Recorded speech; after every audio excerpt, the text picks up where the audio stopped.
এইরকমই আর কি। তো আল্লাহ তাআলা দরবারে শুকরিয়া, আল্লাহ তাআলা শুকরিয়া আদায় করে শেষ করা যাবে না, যাবে? আল্লাহ তাআলা শুকরিয়া আদায় করে শেষ করা যাবে না। আল্লাহ তাআলা আমাদেরকে হায়াতে রেখেছেন, এর চেয়ে বড় শুকরিয়া আর কি হতে পারে? কি নিয়ামত! আল্লাহ তাআলা সুস্থ রেখেছেন, এর চেয়ে কি হতে পারে? আল্লাহ তাআলা ঘরে এনেছেন ইমান অবস্থায়, এবং একদম নিশ্চিত যে আমরা যে কজন আছে এখানে, যারা আসবেন, আমরা প্রত্যেকেই ইমানদার, আল্লাহকে বিশ্বাস করেছি। তো ইমান অবস্থায় রোজা রেখে রমাদান মাসে জুম্মার দিনে, রমাদানের জুম্মা আল্লাহ তাআলা এনেছেন, আলহামদুলিল্লাহ। আমাদের কয়েক ভাই আরো আল্লাহ প্রিয়, আমরা হয়তো বা অনুভব করতে পারি না, কিন্তু আল্লাহ তাআলার কাছে এদের মর্যাদা অনেক বেশি। আমাদের কয়েক ভাই মুতাকিফ বা ইতিকাফকারী এখানে আছেন। আমাদের 5 জন ভাই, আলহাজ মিজানুল হক সাহেব, আলহাজ মুজাম্মিল হক সাহেব, আমার মনিরুল ইসলাম ভাই, মুন্সি ফেরদৌস আলম ভাই, আমার মঈনুদ্দিন ভাই, এনারা গত 20 তারিখ 20 রমাদান সন্ধ্যায় আল্লাহর ঘরে নিজেদেরকে আবদ্ধ করে ফেলেছেন। ইতিকাফ মানে আবদ্ধ করা, ইতিকাফ মানে নিজেকে আটকিয়ে রাখা। আর পরিভাষায় বলা হয় যে রোজা রেখে আল্লাহর ঘরে অবস্থান করবেন, এই নিয়ে অবস্থান করা। ইতিকাফ এটা বড় ফজিলতের কাজ। আমি কয়েকদিন বলেছি যে ইতিকাফকারীদের জন্য 2টো হজ, 2টা উমরার নেকি, একদম নগদ পুরস্কার আল্লাহ তাআলা দিয়ে দেবেন। হাজ্জাতাইনি ওয়া উমরাতাইনি, 2টা হজ এবং 2টা উমরা। আমাদের একটা প্রশ্ন ছিল, আমি ভুলে ফেলি মাঝখানে, তা হচ্ছে সরল ভাই, আমার গোলাম সরল ভাই উমরা শেষে গতকালকেই বাংলাদেশে পৌঁছেছেন। ভাই এসছেন আল্লাহ তাআলার রহমতে, আব্দুল বরকতে, সহি সালামতে তিনি উমরার কাজগুলো শেষ করে আমাদের মাঝে ফিরে এসেছেন, আলহামদুলিল্লাহ। আল্লাহ তাআলা ভাই উমরা কবুল করে নেন, সেই সাথে আমাদেরকে তৌফিক দান করে, আমার জন্য সবাই আল্লাহর ঘর জিয়ারত করতে পারে জীবনে একবার হলেও, আল্লাহুম্মা আমিন। তো যাই হোক, কাহাজ্জাতাইনি মানে একটা কথা, কাহাজ্জাতাইনি ওয়া উমরাতাইনি, যে ব্যক্তি ইতিকাফ করে একদিনের বিনিময়ে 2টো হজ, 2টো উমরা, একদিনের বিনিময়ে 24 ঘন্টা, তাহলে 10 দিন, 10 দুগুণে 20। পরে প্রশ্ন ছিল, রাসূল করিম সাল্লাল্লাহু আলাইহি ওয়াসাল্লাম হাদিসে বলেছেন যে ইতিকাফকারী ব্যক্তি এই যে কদর, লাইলাতুল কদর থেকে বঞ্চিত হয় না। সে যদি মসজিদ ঘুমিয়েও থাকে, সে যদি বাথরুমেও থাকে, ইতিকাফ অবস্থাতে বাথরুমে গিয়েছে, তাহলেও সে, আর ওই সময় যদি সবে কদর চলমান থাকে, তাহলে তার আমলনামায় সবে কদরের নেকি দিয়ে দেওয়া হয়। এর চেয়ে বড় সুসংবাদ আর কি হতে পারে? রাসূল করিম সাল্লাল্লাহু আলাইহি ওয়াসাল্লাম বলেছেন, ওয়ামানে কাতাফা ইয়াওমা ইবতাগা ওয়াজহাল্লাহু জাআলাল্লাহু বাইনাহু ওয়া বাইনান নাস সালাসান খানাদিকা ওয়া কুল্লু খানদাকি আবাদান মিম্মা বাইনাল খাফাইন, আও কামা ক্বালা নবী সাল্লাল্লাহু আলাইহি ওয়াসাল্লাম। আল্লাহ তো বলেছেন, মানে একটা ইয়াওমা, যে ব্যক্তি একদিন ইতিকাফ করে, একদিন, যে ব্যক্তি একদিন ইতিকাফ করবে, ইবতিগার ওয়াজহিল্লাহ, আল্লাহ সন্তুষ্টির জন্য, আল্লাহকে সন্তুষ্ট করার জন্য, আল্লাহর রাস্তে, আল্লাহকে খুশি, আল্লাহকে সন্তুষ্ট, আল্লাহর যেমন হাসিলের জন্য ইতিকাফ করে, জাআলাল্লাহু বাইনাহু ওয়া বাইনান নাস, আল্লাহ তাআলা তার থেকে জাহান্নাম সালাসান খানাদিকা, 3 খান্দক পরিমাণ জাহান্নাম তার থেকে দূরে দিয়ে দেয়। অকন্য খান্দকা আবাদু মিম্মা বাইনাল খাফিকাইনি, আর এক খান্দাকের পরিমাণ পৃথিবীর এক প্রান্ত থেকে আর এক প্রান্ত। পৃথিবী এখনো শেষ প্রান্তে যেতে পারেনি, তাই না? বৈজ্ঞানিকরা এখন যেতে পারেনি, অনুমান করতে পারেনি, চেষ্টা করেছে অনেকবার। সাগর মহাসাগর যেতে যেতে যেতে যেতে এক জায়গায় দেখে যে পানি শুধু নিচের দিকে যায়, শুধু নিচের দিকে যায়, ওখানে গেলে আপনার ফিরে আসে না। মানে যে কোথায় যায় ওর ওখানে ফিরে আসে বলতে হয়। অনেক কথা আছে, ওরা অনেক চেষ্টা করছে, এখনো করছে। ওই এলাকা দিয়ে বিমান যেতে পারে না, ওই এলাকাটা বিমান ক্রস করতে পারে না, বিমানকে টেনে নিয়ে দিবে আর কি, এরকম। তো তাহলে এত বিশাল পৃথিবী আমরা যদি সহজ করে ধরি যে আমাদের একদম টেকনাফ একটা এলাকা, ওদিকে তেতুলিয়া ঠাকুরগাঁ একটা এলাকা, এই যে দূরত্বটা বিশাল দূরত্ব না? অথচ আমাদের বাংলাদেশ ছোট্ট। আপনার বিশ্ব মানচিত্র দেখলে বাংলাদেশ এই লেখাটা খুঁজে পাওয়া যায় না, এত ছোট। তো ওই যে ভাই দেখে এসেছেন, তাহলে হক করেছেন মক্কা থেকে মদিনায় যাওয়ার পথে, বা মদিনা থেকে মক্কা আসার জন্য বাসে আসবেন, বাসে দেখবেন যে বিরাট ভূমি, শত শত মাইল পথ, কোনো ভাব নেই। ওই মাঝে মাঝে যেটা হোটেল আছে, নামাজের জায়গা আছে, ওই জায়গায় গাড়ি দূরে উঠবে, মানুষেরা বাপি দেন, নিজের প্রয়োজন সে নামাজ পড়ে। বিশাল এলাকা, এরকম ধরেন পৃথিবী, পৃথিবীর মধ্যে দুনিয়ার মধ্যে আর কি। তাহলে আল্লাহ রাসূল বলেছেন যে একদিন এটা কাজ করলে জাহান্নাম তার থেকে 3 খান্দাক পরিমাণ দূরে চলে যায়, আর 3 খান্দাকের এক খান্দাক পরিমাণ পৃথিবীর এক প্রান্ত থেকে অপর প্রান্ত পর্যন্ত। তাহলে তার মানে কি আল্লাহ তাআলা তার থেকে জাহান্নাম আর রাখেন না, যদি আল্লাহ তাআলা কবুল করেন, যদি সে আল্লাহকে সন্তুষ্ট করতে পারে। তো যাই হোক, আমাদের কয়েক ভাই সকল ব্যাপার বলছিল, আমার নিজের ভাই, আমার বোনের ভাই, খুব ব্যস্ত মানুষ, ব্যবসায়ী মানুষ, বড়ই বড়ই এটা মুজাহিদা। এর চেয়ে মানে কি বলবো, যে নিজেকে নিজের ত্যাগ আর কি হতে পারে। এখন সিজন ব্যবসা, যদি আমাদের বাংলাদেশের মানুষেরা আমরা এই রমাদান আসলে এটা ব্যবসায় সিজন মনে করি, এই মাস ব্যবসা করবো আর 6 মাস খাবো, এই মানসিকতা নিয়ে আমরা চলি আর কি। যদিও অন্যান্য দেশে এরকম না, তারা এই দেশে ব্যবসা বন্ধ করে দেয় অনেকে, সুদে বাবদ, রোজাই বাবদ, রোজাই বাবদ, যত বাবদ আছে মসজিদ, এই বাইরে দিতে ওরা। কিন্তু আমরা কোনো কারণে গত রাত্রে কেনাকাটার উদ্দেশ্য না, কোনো কারণে আমরা একটু রাত্রে বের হয়েছিলাম, কোনো কারণে। তার তখন কত বাজে, 11:30 বাজে। সাধারণত আমি খুব সকাল সকাল শুয়ে পড়ি, দেরি করি না, এক আধটা কারখানা থাকলে। পোশাক তো ঘরে বন্ধ হয়ে যাবে। আমাদের মধ্যে আমাদের দেখতে হবে ঘরে কত পোশাক নিয়ে যাবে না, কত জামা আছে নিয়ে যাবে না। এমনও আছে যে একটা জামা, একটা শার্ট, একটা বাঙালি একদিন গাইতে আর গাইতে তুলে পায়নি, তারপরে কিনতে হবে। এটা অর্থ অপচয় একদিকে। তো যাই হোক, আমাদের 2 ভাই এরাই এই যে ত্যাগ স্বীকার করেছেন। আমি একদিন বলছিলাম, হয় আপনার পেটে ক্ষুধা আছে, আপনার পেটে ক্ষুধা, খাবার সামনে, পেটে ক্ষুধা, পেটে খুব ইচ্ছা হচ্ছে, আপনি খাবার নিয়ে বসছেন, এই মুহূর্তে একজনকে বললো খাবার দেবেন, আমি ক্ষুধার্ত, আপনি না খেয়ে দিয়ে দিলেন, না খেয়ে দিয়ে এটা আপনি দিলেন, আপনার খেতে মন চাচ্ছে না, কোন রুচি নেই, পেটেও ক্ষুধা নেই, মোটেও মন চাচ্ছে না খাওয়া, খাবার সামনে আসে, একজন বন্ধু যদি খাবার নিয়ে ক্ষুধা লেগেছে, আর ক্ষুধা দিয়ে দিলেন, তাহলে আগে দেওয়া এই দেওয়াটি এখনো পেটে ক্ষুধা রেখে দেওয়া আর খেতে মন চাচ্ছে না দেওয়া নেই হবে সে, কিন্তু এক না।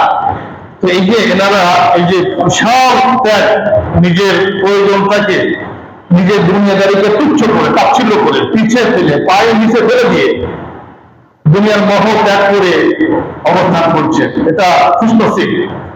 আল্লাহ কাছে দোয়া করি আল্লাহ তাআলা এটা কবুল করেন। এবং আমি সেদিনে বলছি, আবার মনে করি যে আপনারা ভাই যখন আল্লাহ দোয়া করবেন, আমাদের জন্য একটু দোয়া করবেন যে আল্লাহ আমাদেরকে মাফ করে, আমাদের কবুল করে, এবং আমার ভাইয়েরা যারা আছে আমার এই মসজিদে যারা আছে, আমার আত্মীয় যারা আছে, সবাইকে মাফ করো। নিজেদের জন্য দোয়া করবেন এবং আপনাদের দোয়ার সাথে আমাদেরও সামিল করবেন, এটা অনুরোধ। আল্লাহ তাআলা কবুল করেন, আমিন। মোহতারাম হাজির, রমাদান মাস, আল্লাহ রাসূল আমরা হাদিস জানি, মুখস্থ হাদিসগুলো, প্রসিদ্ধ হাদিস, যেহেতু এগুলো সবই রমাদান মাস সংক্রান্ত, রমাদানের সাথে সম্পৃক্ত হাদিসগুলো। আমরা হাদিসটি প্রায় শুনি। রাসূল করিম সাল্লাল্লাহু আলাইহি ওয়াসাল্লাম হাদিসে মিম্বার, হাদিসে মিম্বার বলা হয়, মিম্বার এটা আরবি শব্দ আর কি। রাসূল করিম সাল্লাল্লাহু আলাইহি ওয়াসাল্লাম রমাদান মাসে একটা খুতবা দেওয়ার জন্য মেহরাবে এসেছেন। ইন্না জিবরিল আলাইহিস সালাম আরাদা লি, রাসূল করিম সাল্লাল্লাহু আলাইহি ওয়াসাল্লাম ইরশাদ করেন যে একদিন জিবরাইল, নিশ্চয় ইন্না জিবরাইল আলাইহিস সালাম আরাদা লি, আমার নিকটে আসলো। জিবরাইল আলাইহিস সালাম, আমি জিবরাইলকে কত সময় বলছিলাম যে আল্লাহ তাআলার অনেক ফেরেশতা আছে, অগণিত অসংখ্য ফেরেশতা আছে আল্লাহ তাআলা বানিয়েছেন। তো এই ফেরেশতাদের মধ্যে চারজন প্রধান ফেরেশতা আছে, চারজন আল্লাহ তাআলার বিশেষ কাছাকাছি থাকে আর কি। এই চারজনের মধ্যে একজন প্রধান, এই চারজনের মধ্যে একজন প্রধান মানে সাইয়্যিদুল মালায়েকা, ফেরেশতাদের সর্দার, নেতা। তো ওনার নাম জিবরাইল আলাইহিস সালাম, আরবিতে রূহুল আমিন বলা হয়। কোরআনে আল্লাহ তাআলা রূহ বলেছেন, এই যে তানাজ্জালুল মালায়েকাতু ওয়ার রূহ, সূরা কদরে আছে না, তানাজ্জালুল মালায়েকাতু ওয়ার রূহু ফিহা বিইذনি রাব্বিহিম মিন কুল্লি আমরিন সালাম। কদরের রাত্রিতে রূহুল আমিন মানে জিবরাইল আমিন ফেরেশতাকে নিয়ে পৃথিবীতে আসেন। কি নিয়ে আসেন? সালাম ও শান্তির বার্তা নিয়ে, শুধু শান্তি সামনে আসছে। তো ইন্না জিবরাইল আলাইহিস সালাম আরাদা লি, জিবরাইল আমিন আমার নিকটে আসলেন, আরাদা লি আমার নিকটে আসলেন। ফাকালা, এসে বললেন, দোয়া করলেন। ফাকালা আই আদা, দোয়া করলেন। কি দোয়া করছেন?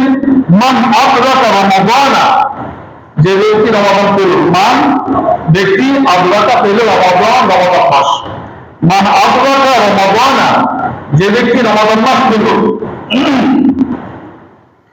গত পরশুদিন আমাদের জানে একজন বয়স্ক মানুষকে আমি একটু খুব রাখতেছিলাম, গোপনে রাখতেছিলাম আর কি।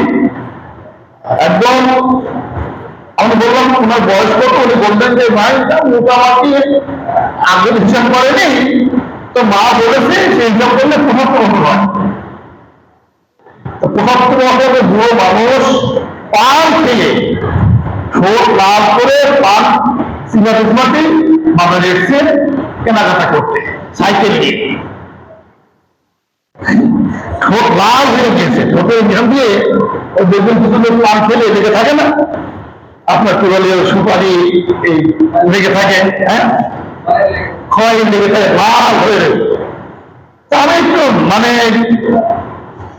তো দেখে বললাম, ভাই বয়স কত আপনার, এত বয়স রোজা রাখেননি?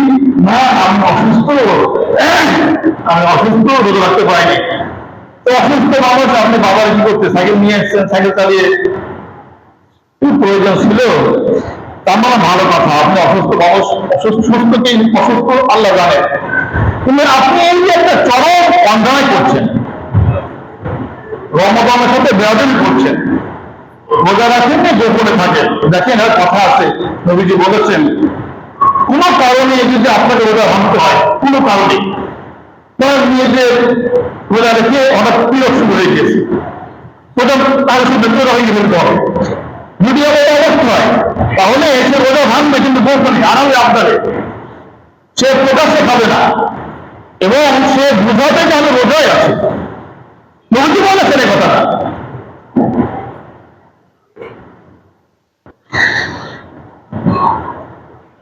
যদি তার রোজা ভাঙার প্রয়োজন হয় তাহলে সে এটা আড়ালে আপনার গোপনে করতে হবে, প্রকাশ্যে না।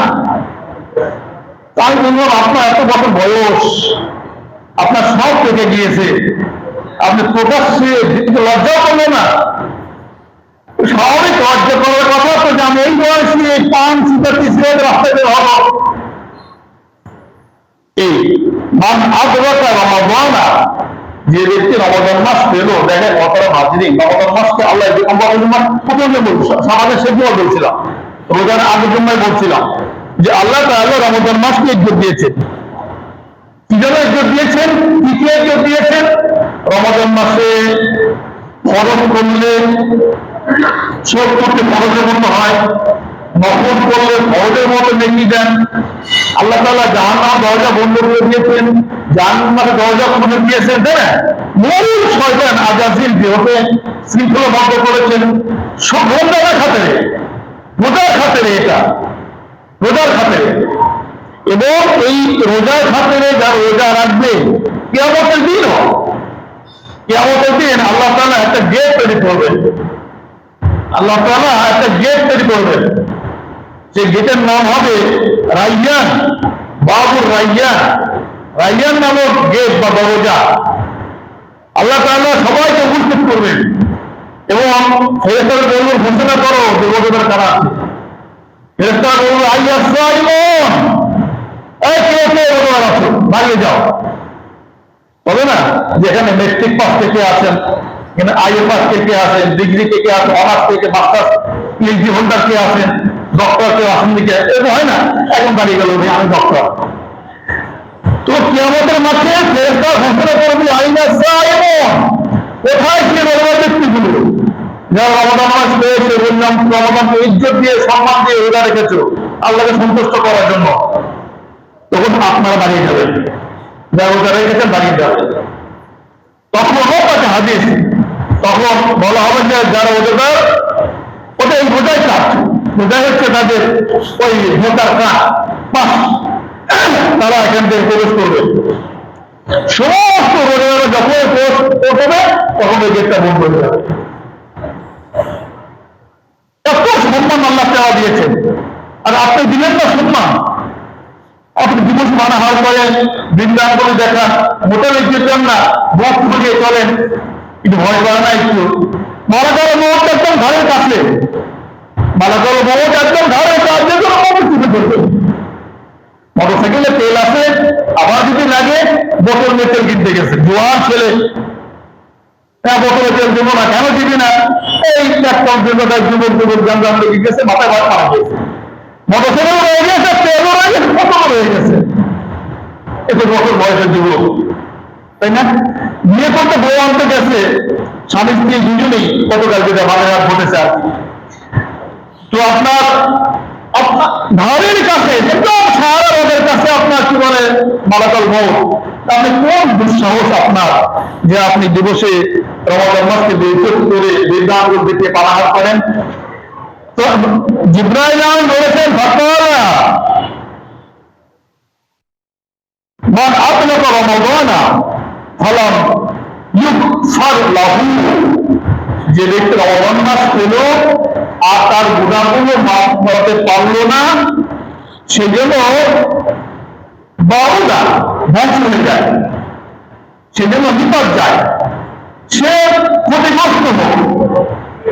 রমাদান মাস পেল, ওটা আমি বলছি তো, আল্লাহ তাআলা খাতা খুলে বসে রেখেছে, শুধু মাপ চাইতে হবে আল্লাহ তাআলার কাছে, আবার মাফ করে দিবেন। তো এত সুযোগ পাওয়ার পরে যে নিজের গুণাগুলিকে মাফ করাতে পারবে না, সেই জন্য ধ্বংস হয়ে যায়, বিপদ যায়, ক্ষতিগ্রস্ত হয়। তো কিন্তু আমি নবীজি বললেন যে হ্যাঁ আল্লাহ তুমি কবুল করো, এটা ও ধ্বংস হওয়ার যোগ্য। এত সুযোগ তুমি দিয়েছো আল্লাহ, তুমি রমাদান মাস দিয়েছো শুধুই গুনাহ মাফ করার জন্য, তারপরেও যদি কেউ নিজের গুনাহগুলোকে মাফ করিয়ে দিতে না পারে, তাহলে ও ধ্বংস হওয়ারই যোগ্য। ও বাউয়া বাউটা মান যুকিরাত আন আইনদাহু ফালা মুসাল্লি আলাইকা, এরপরে বললেন যে ও ধ্বংস হয়ে যায় যার সামনে আপনার নাম বা নবীর নাম সাল্লাল্লাহু আলাইহি ওয়াসাল্লাম দেওয়ার পরে দরুদ পাঠ করে না। নবীর নাম শুনলে দরুদ পাঠ করতে হয়, সাল্লাল্লাহু আলাইহি ওয়াসাল্লাম বলতে হয় বা দরুদ পাঠ করতে হয়। তো জিবরাইল আমিন দোয়া করছেন যে সেও ধ্বংস হয়ে যায় যার সামনে আপনার নাম না হলো, অথচ আপনি আপনার উপরে সে দরুদ পাঠ করলো না। যে ফকল তো আমি নবীজি বললেন যে হ্যাঁ আমি এটা শুনে নিলাম যে আল্লাহ তাআলা কবুল করো। قال بعوضة من أدرك أبويه الكبر عنده أو أحدهما فلن يدخله الجنة قلت آمين। শেষে যেগুলো আমি বললেন যে সেও ধ্বংস হয়ে যায়, যে পিতা মাতাকে বৃদ্ধ বা বৃদ্ধাবস্থায় দুজনকে পেল অথবা দুজনের একজনকে পেল, সে যদি এই পিতা মাতাকে সন্তুষ্ট করে জান্নাতে প্রবেশ নিজেকে জান্নাতে প্রবেশ করতে পারলো না।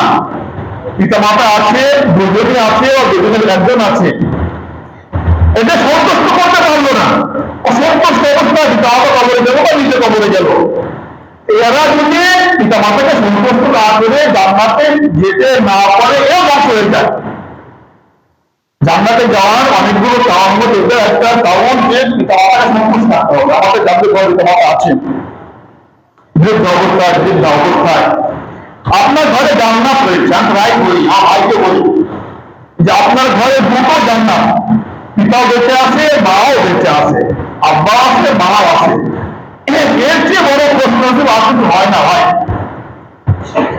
আমরা যদিও মূল্যায়ন করি না, পিতা মাতাকে সম্মান দেই না, তাচ্ছিল্য করি, ধমক দিয়ে কথা বলি, রাগ করি। পিতা মাতাকে ধমক দিয়ে কথা বলা পরিষ্কার কবিরা গুনাহ হারাম। ওয়ালা তানহারহুমা, সূরা বনী ইসরাঈলের তাআলা বলছিল, আল্লাহ তাআলা পরিষ্কার নিষেধ করা, তানহার উপর ধমক দিবা না, ধমক দিয়ে কথা বলবে না।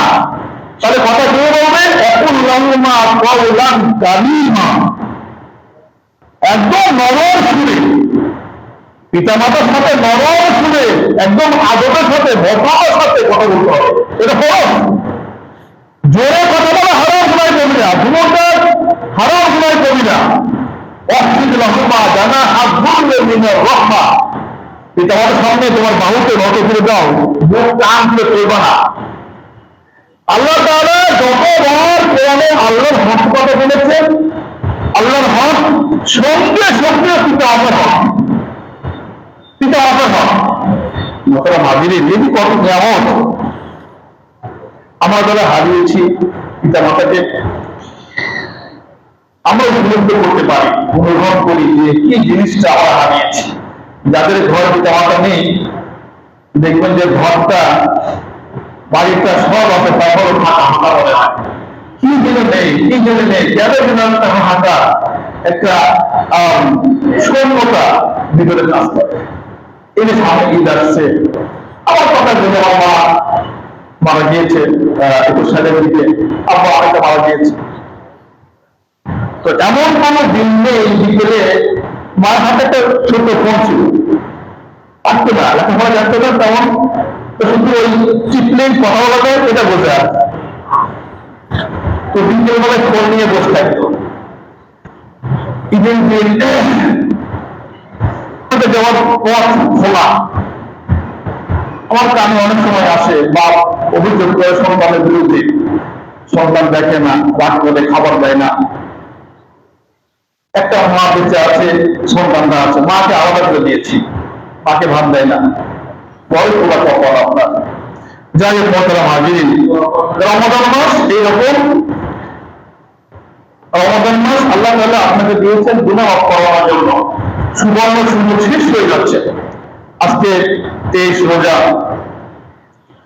যদি রমাদান মাস 29টা হয়, তাহলে আজকে কিন্তু সেই জুম্মাতুল বিদা, সকালে বলছিলাম আজকে এই জুম্মাতুল বিদা, সেই জুম্মা।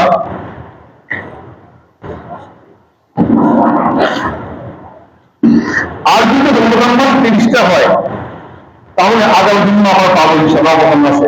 তখন রমাদান মাসের জুম্মা হবে 5টা।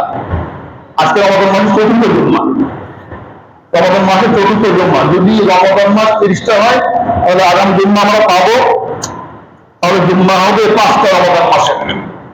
তো যাই হোক, আমরা খুবই মানে আল্লাহ ভালো জানেন, সন্দেহের মধ্যে আছি যে আজকে জুম্মাতুল বিদা নাকি সামনের জুম্মা জুম্মাতুল বিদা।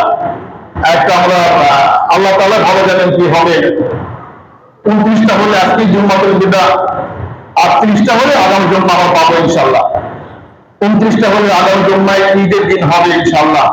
আর যদি 30টা হয় তাহলে আগামী শনিবার, কালকে শনি পরে শনিবার ঈদ হবে ইনশাআল্লাহ। জুম্মাতুল বিদা আসলে রাসূল করিম সাল্লাল্লাহু আলাইহি ওয়াসাল্লাম ভাষণ দিতেন, আল বিদা আল বিদা ইয়া শাহরু রমাদান, ভাগ আনতে মনে খুব কষ্ট নিয়ে কষ্টের সাথে নবীজি বলতেন, রমাদান মাস কোন বিদায় হয়ে যাচ্ছ, বিভিন্ন করে এসে আজকে রমাদান মাস তো গেল, আমি কি অর্জন করতে পারলাম, রমাদান মাস গেল আমি কি অর্জন করতে পারলাম, আমার গুনাহ মাফ হয়েছে, আমাকে নবীজি যার কোনো গুনাহ নেই, গতকালকে বলছিলাম সূরা ফাতিহা 26 নম্বর পারায়, গতকাল তেলাওয়াত সূরা ফাতিহা, ইন্না ফাতাহনা লাকা ফাতহান মুবিনা লিয়াগফিরাল্লাহু লাকা মা তাকাদ্দামা মিন যানবিকা ওয়া তাআখারা ওয়া ইউতিম্মা নি'মাতাহু আলাইকা ওয়া ইয়াহদিয়াকা সিরাতাম মুস্তাকিমা। সূরা ফাতিহা আল্লাহ বলেছে আপনার সব গুনাহ মাফ, লিয়াগফিরাল্লাহু লাকা মা তাকাদ্দামা মিন যানবিকা, সব গুনাহ মাফ, আপনার সব সামনের পিছনে নিয়ে তারপরে অ্যাডভান্স আপনার মাফ। সেই নবীজি আল বিদা ইয়া শাহরু রমাদান, রমাদান মাস তুমি তো বিদায় হয়ে যাচ্ছ, আমি কি পেলাম, আমি কি অর্জন করতে পারলাম। নবীজি তো মার্কেটে ঘুরতেন না নতুন জামা কেনার জন্য, তারপরেও দেখেন মোহতারাম হাজিরিন, এই যে শেষ বছর চলছে, আমরা গত রাত্রে দিয়ে আমরা দুটো বইয়ের রাত্রে অতিক্রম করেছি, 21 এবং 23 এই দুটো রাত্রি আমরা অতিক্রম করেছি, বেজর রাত্রি।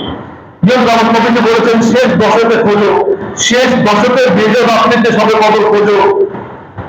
রাসূল করিম সাল্লাল্লাহু আলাইহি ওয়াসাল্লাম অনেক রকম একটা হাদিস শুনতে বলছি আমি, আল্লাহ রাসূল একবার এই শেষ দশকে এসে 21, 23, 25 বিশেষ করে 27-এ 21-এ লম্বা কেরাত দিয়ে কিয়ামুল লাইল করলেন, 23-এ লম্বা কেরাত তার চেয়ে একটু লম্বা দিয়ে কিয়ামুল লাইল করলেন, 25-এ তার চেয়ে আর একটু লম্বা কেরাত দিয়ে কিয়ামুল লাইল করলেন, 27-এ এসে নবীজি এত প্রথমত নবীজির নিজের পরিবার পরিজনকে ডাকলেন, ওয়া দাআ আহলাহু ওয়া নিসাআহু, নিজের স্ত্রীগণ আমাদেরকে আল্লাহ ডেকে দিলেন, এবং পরিবারের আরো যারা সদস্য আছে সবাইকে পরিবারের সমস্ত মানুষদেরকে এবং নিজের স্ত্রীদেরকে আল্লাহ ডেকে দিলেন, দাঁড়িয়ে গেলেন, বেনা হাত্তা তাখাওয়াফনাল ফালাহা কুলতু লাহু ওয়া মাল ফালাহু ক্বালা হুজুর নবী সাল্লাল্লাহু আলাইহি ওয়াসাল্লাম। এই সাহাবা উনি বর্ণনা করছেন যে নবীজি নিজের পরিবার পরিজনদেরকে নিয়ে স্ত্রীদেরকে নিয়ে আমাদেরকে নিয়ে এত লম্বা কেরাত, যত লম্বা কেরাত নামাজ শুরু করলেন, আমরা হাতটা তাখাওয়াফনা, আমরা ভয় পেয়ে গেলাম যে সাহারি খেতে পারবো কি পারবো না। নবীজি শুরু করেছিলেন ছাড়ছেন না, এত লম্বা কেরাত, এত লম্বা নামাজ, লম্বা রুকু, লম্বা সিজদা শুরু করেছেন। আবু যর বলছেন যে আমার মনে হলো, আমরা যারা সাহাবী ছিলাম আমাদের মনে হলো যে মনে হয় আমরা একটা সাহারি খেতে পারবো না, সে না খেয়ে ওটা পালন করতে হবে, সে আমরা পালন করতে হবে। এত লম্বা কেরাত দিয়ে নবীজি হাত্তা তাতাফাত্তারাত কদামাহু, নবীজির কদম মোবারক পা মোবারক খুলে যেত। শেষ দশকে এসে 21, 23, 25, 27, 29 এই 5টি রাত্রি কদরের রাত্রি আমাদের সামনে আমরা দুটো অতিক্রম করেছি।